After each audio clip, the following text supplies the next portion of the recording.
அப்படின்னா அந்த கார்த்திங்கிற ஒரு நபரை அரெஸ்ட் பண்ணும் போதே இந்த மாதிரி பிடிக்க போகும்போது தப்பிச்சு போகும்போது காவல்துறையினர் பிடிக்கும் போது இந்த மாதிரி கை கால் உடஞ்சுதா ஒரு தகவல் வந்தது.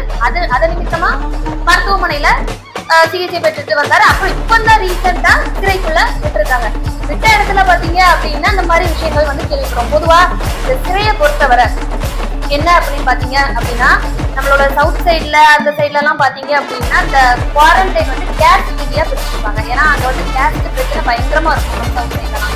அதனால கைதிகளுக்கு இடையே தகராறு வந்துடும், நிறைய பிரச்சனைகள் வந்து ஃபேஸ் பண்ணிருக்காங்க. அதனால ஜாதி ரீதியா அந்த குவாரண்டைன் இருக்கும். அந்தந்த ஜாதிக்கு உட்பட்ட விசாரணை கைதிகளை வந்து அந்தந்த குவாரண்டைன்ல அடைச்சிருப்பாங்க. வார வாரம் அவங்களுக்கு வந்து படம் பார்க்கும் போதுதான் எல்லா பிரிவினரையும் ஒரே மாதிரி, அதுவுமே ஒவ்வொரு இதாதான் செக்ஷனா தான் உட்கார வச்சிருப்பாங்க அப்படின்னு சொல்லி நிறைய கண்காணிப்பு அதுல இருக்கும் அப்படின்னு ஒரு தகவல் வருது.